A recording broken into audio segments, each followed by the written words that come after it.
Integration पढ़ेंगे। बोलो बात समझ आई? इंटीग्रेशन में या इंटीग्रल्स में हमारे पास दो तरह के इंटीग्रल्स होंगे, एक होगा डेफिनेट और एक क्या होगा, इनडेफिनेट होगा। दो तरह के इंटीग्रल्स होंगे हमारे पास, एक को बोलेंगे हम इनडेफिनेट जिसको हम पहले पढ़ेंगे, और दूसरे को क्या बोलेंगे, डेफिनेट। जब बिल्कुल जीरो से हम शुरू करेंगे तो आराम से समझना है हमने, एक इनडेफिनेट है एक डेफिनेट है, इनके नाम भी ऐसे क्यों हैं हमें धीरे धीरे समझ आ जाएगी बात, ठीक है। तो पहले हमने क्या पढ़ना है, पहला हमारा जो मेन टॉपिक है वो इंटीग्रल में भी हम क्या पढ़ने वाले हैं, इनडेफिनेट इंटीग्रल पढ़ने वाले हैं। क्या पढ़ने वाले हैं, इनडेफिनेट इंटीग्रल, और हमने बिल्कुल नोट भी ढंग से करना है। इंटीग्रल्स में भी हम क्या पढ़ने वाले हैं, इनडेफिनेट इंटीग्रल पढ़ने वाले हैं। अब ये होता क्या है, सिंपली अभी ये समझो कि ये क्या है, रिवर्स प्रोसेस है किसका, डिफरेंशिएशन का। डिफरेंशिएशन हम पढ़ चुके हैं, तो ये क्या है, ये रिवर्स प्रोसेस है, reverse process of differentiation. Differentiation बोलो, डेरिवेटिव बोलो, पढ़ तो चुके हैं हम। रिवर्स प्रोसेस है किसका, डिफरेंशिएशन का, और डिफरेंशिएशन तो हम पढ़ चुके हैं पीछे। इसका बोलने का मतलब क्या है, मतलब ये है कि अगर मेरे पास कोई फंक्शन है, कोई फंक्शन है मेरे पास y is equal to F x, अरे फंक्शंस को ऐसे लिखते हैं, y कोई फंक्शन है x का, y is equal to F x, और इसका मैं डिफरेंशिएशन करता हूं। क्या करता हूं मैं, इसका मैं डिफरेंशिएशन करता हूं। मैंने किया डिफरेंशिएशन ऑफ एफ एक्स, ऐसे ही लिखते हैं, D by D x of F x. जब मैं डिफरेंशिएशन ऑफ एफ एक्स करता हूं तो मान लो मेरे पास कोई फंक्शन आ जाता है जी एक्स, आंसर आता है कुछ। अरे साइन एक्स का डिफरेंशिएशन करता हूं तो क्या आता है मेरे पास, कॉस एक्स आता है। तो किसी फंक्शन का यदि मैं डिफरेंशिएशन करता हूं और उससे मेरे पास क्या आ जाता है, जी एक्स आ जाता है कोई फंक्शन।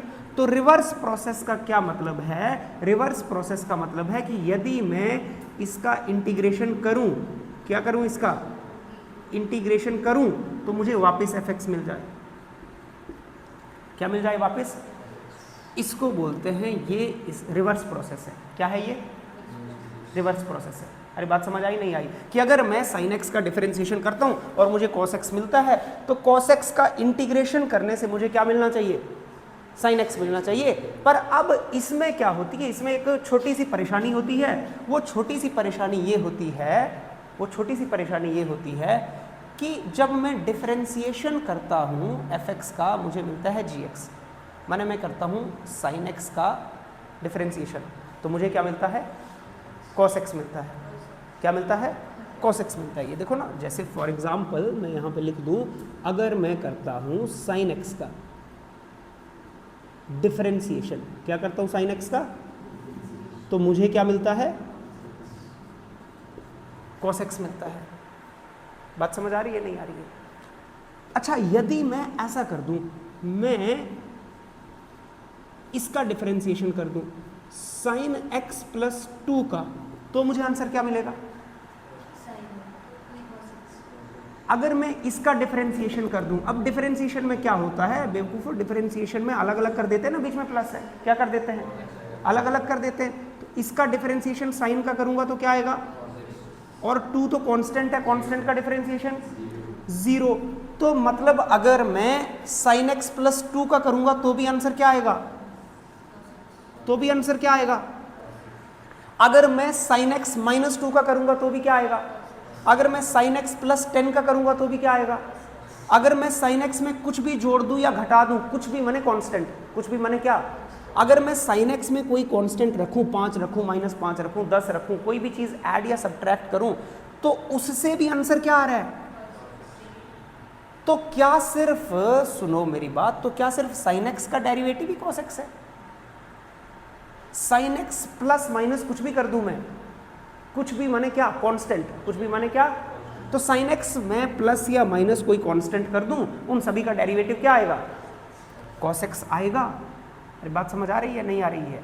तो इसीलिए मैंने हमारे पास, मैं क्या बोल रहा हूँ, अगर एफ एक्स का डेरिवेटिव जी एक्स है तो जी एक्स का जो इंटेग्रल होगा वो क्या होगा, एफ एक्स। पर तुम्हें पता है कि सिर्फ एफ एक्स का डेरिवेटिव तो जी एक्स नहीं हो रहा है। अरे F x plus constant, F x plus के का डेरिवेटिव हो रहा है, तो माने यहाँ पर फिर हमें क्या लगाना पड़ेगा, सी लगाना पड़ेगा। क्या लगाना पड़ेगा, अरे कोई कांस्टेंट लगाना पड़ेगा। इसको क्या बोलते हैं हम, क्या नाम है इसका, कांस्टेंट ऑफ इंटीग्रेशन बोलते हैं इसको हम। क्या कहते हैं इसको, कांस्टेंट ऑफ इंटीग्रेशन। अच्छा, कांस्टेंट ऑफ जो इंटीग्रेशन है ये होगा क्या, हमें तो नहीं पता क्या होगा, क्या पता -5 हो, क्या पता +10 हो, कुछ भी हो सकता है। तो इसको हम c लिखते हैं, ये एक आर्बिट्ररी कांस्टेंट है, हमें नहीं पता क्या है कांस्टेंट। तो अब जो इसका आंसर आएगा gx प्लस dx का, वो आंसर आएगा fx प्लस समथिंग, वो माइनस समथिंग भी हो सकता है। अरे बात समझ आई, क्या पता c खुद ही -5 हो। तो ये जो आंसर है ये तो अपने आप में एक इनडेफिनेट आंसर है। क्या है ये, ऐसे बहुत सारे फंक्शंस हैं ना, सिर्फ sin x ऐसा फंक्शन नहीं है जिसका डेरिवेटिव cos x होता है। ऐसे हजारों करोड़ों अरबों फंक्शंस हैं जिनका डेरिवेटिव क्या होगा, नहीं आई बात समझ। तो इस क्योंकि आंसर इनडेफिनेट है ना, हमें तो नहीं पता क्या आंसर है, तो हम फिर क्या बोलते हैं, इसको इनडेफिनेट इंटीग्रल बोलते हैं। अरे बात इतनी समझ आई, हमें नहीं आई, ठीक है। तो जब भी हम इनडेफिनेट इंटीग्रल करेंगे तो लास्ट में हम क्या लिखेंगे, कांस्टेंट ऑफ इंटीग्रेशन लिखेंगे। क्या लिखेंगे, कांस्टेंट ऑफ इंटीग्रेशन लिखेंगे। और ये हमारा साइन है, हमें पता ही है, क्योंकि फिजिक्स में तो हम पढ़ते ही आ रहे हैं, +1 में +2 में हमने बेसिक्स तो इंटीग्रेशन के फिजिक्स में यूज किए ही हैं। ये साइन है इंटीग्रेशन का, तो ये तो बताने की जरूरत नहीं है। ये फंक्शन है जिसकी इंटीग्रेशन कर रहे हैं, ये फंक्शन है जिसकी क्या कर रहे हैं, इंटीग्रेशन कर रहे हैं। कई बार बुक में लिखा होगा इंटीग्रैंड है, ये कुछ लिखा होगा ऐसा नाम, ठीक है। तो ये वो फंक्शन है जिसकी क्या कर रहे हैं, इंटीग्रेशन कर रहे हैं। इसको बोलते हैं, ये क्या है, ये हमारा डिफरेंशियल है। क्या है ये, डिफरेंशियल ऑफ x है। या ऐसा बोलो कि integration with respect to x हो रही है, यहां से पता लगता है, इधर से पता लगता है कि इंटीग्रेशन किसके रिस्पेक्ट में हो रही है। तो यहां पता लग रहा है इंटीग्रेशन किसके रिस्पेक्ट में हो रही है, x के रिस्पेक्ट में हो रही है। t लिखा होगा तो किसके रिस्पेक्ट में हो रही है, t के रिस्पेक्ट में हो रही है। बात समझ आ रही है, नहीं आ रही है। तो ये हमें आइडिया लग जाता है यहाँ से, और ये तो हमारा क्या हो गया, आंसर हो गया। ये क्या हो गया, आंसर हो गया। आ रही है बात समझ। अब इस इंटीग्रेशन को हम क्या कहते हैं, इंटीग्रल भी कहते हैं, इंटीग्रेशन भी कहते हैं। किताब में देखोगे कई प्रिमिटिव भी लिखा होगा, ये नाम है इसके।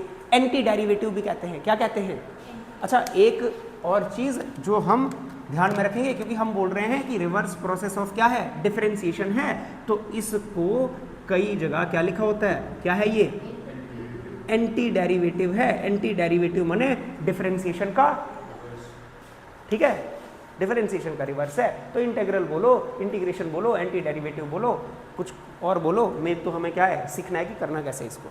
अरे बात समझ, नोट करना है, कर लो नोट।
तो बेसिक आइडिया तो हमें फिजिक्स में मिल ही चुका होता है इंटीग्रेशन का।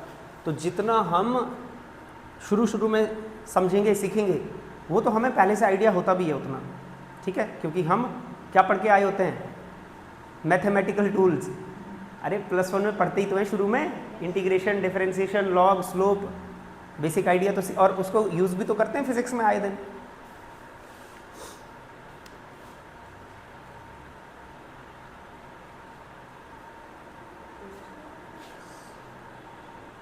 डिफरेंशियल ऑफ एक्स, या इसका मतलब है कि भाई इंटीग्रेशन हो किसके रिस्पेक्ट में रही है, ठीक है, कि इंटीग्रेशन हम जो कर रहे हैं वो किसके रिस्पेक्ट में कर रहे हैं। तो यहाँ पर integration with respect to x, dx का ये भी हम बोल सकते हैं कि इसका मतलब है integration with respect to x हो रही है। आ रही बात समझ? जैसे डिफरेंशिएशन करते हैं ना d/dx, तो differentiation with respect to x हो रही है, वैसे integration with respect to x हो रही है। इतनी बात हमने देख ली। अच्छा, इतनी बात देखने के बाद हमें ये पता चल गया कि भाई इनडेफिनेट हम क्यों बोल रहे हैं, और ये जो इनडेफिनेट इंटीग्रेशन है क्योंकि इसमें बहुत सारे फंक्शंस हैं जिसका सेम आंसर हो सकता है, ठीक है। तो बहुत सारे फंक्शन हैं, अगर कांस्टेंट हम ऐड कर दें उससे डिफरेंशिएशन पे तो कोई फर्क नहीं पड़ रहा है। मैं कहता हूँ x की डिफरेंशिएशन कितनी होती है 1, तो x + 1 की कितनी होती है 1, x + 10 की कितनी होती है 1, तो कुछ भी कांस्टेंट रख दें कोई फर्क ही नहीं पड़ रहा है आंसर पे, तो उसको हम बोल रहे हैं कांस्टेंट ऑफ इंटीग्रेशन है, उसको हम वैसे ही डिनोट करेंगे। अब इसके बाद अच्छा, ये जो इनडेफिनेट इंटीग्रेशन होती है, हालांकि हमें इतना अभी ज़रूरत नहीं है, आगे हम जैसे जैसे पढ़ते जाएंगे हमें क्लैरिटी आती जाएगी। इनडेफिनेट जो इंटीग्रेशन है ये फैमिली ऑफ कर्व्स को रिप्रेजेंट करता है। किसको रिप्रेजेंट करता है? Family of. क्या मतलब होता है इसका? देखो, जो रिप्रेजेंटेशन है, मान लो हमारे पास, क्योंकि थोड़ा बहुत आइडिया हमें है ही है, रूल्स तो हम लिख लेंगे, लेकिन ऐसा थोड़ी है कि हम अनपढ़, क्योंकि हमने फिजिक्स पढ़ी हुई है अभी तक। जैसे मैं इसका तुम्हें बोल दूं कि इंटीग्रेशन करना है 2x dx, ठीक है, तुम बोलोगे भाई इसका जो इंटीग्रेशन करेंगे 2 कांस्टेंट है, कांस्टेंट बाहर आता है, रूल्स अभी हम देखेंगे, लेकिन समझने के लिए कि कैसे इसका रिप्रेजेंटेशन होता है, 2 तो बाहर आता है और ये x dx होता है ऐसे। अब x का इंटीग्रेशन क्या होगा?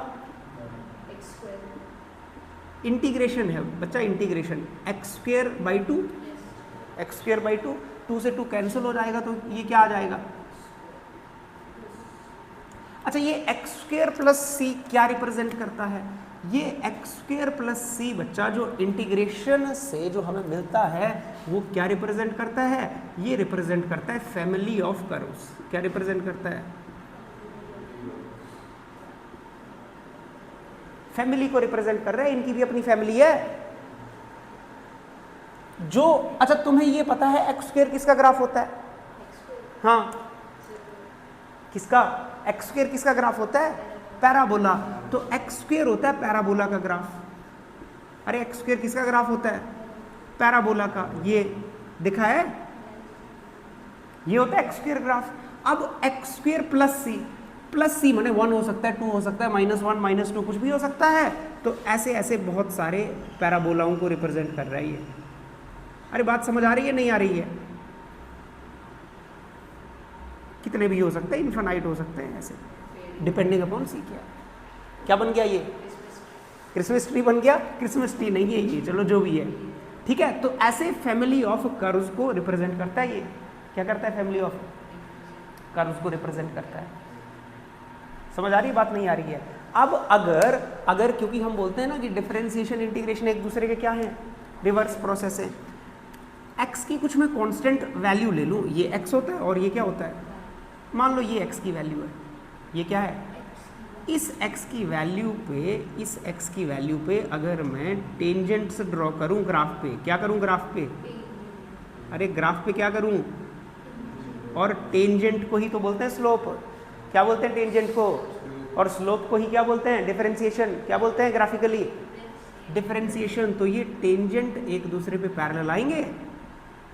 अरे वो मेरी ड्राइंग खराब है, तुम्हें पता है। बोलो बात समझ आ रही है नहीं आ रही है? सेम स्लोप, पैरेलल लाइंस का स्लोप क्या होता है? सेम स्लोप को रिप्रेजेंट करेंगे। वो क्या रिप्रेजेंट करेंगे? x की जब भी सेम वैल्यू लोगे, कहीं भी तुम x की सेम वैल्यू लोगे, तो जो स्लोप्स होंगे वो क्या आएंगे? सेम आएंगे। अरे बात समझ? इंटीग्रेशन हमें क्या बता रहा है? इंटीग्रेशन हमें बता रहा है फैमिली ऑफ कर्व्स के बारे में बताता है, हालांकि उसमें भी हमें याद रहे अच्छी बात है, तो ना याद रहे तो भी इतनी कोई बुरी बात नहीं है। हमें अभी फंक्शन सीखने इंपॉर्टेंट, जिनका क्या करना है, जिनकी इंटीग्रेशन करनी सीखनी है। अच्छा, अगर मुझे डिफरेंशिएशन याद होगी फंक्शंस की तो मैं बहुत आसानी से सीख जाऊंगा, नहीं याद होगी तो फिर दोबारा याद करनी है।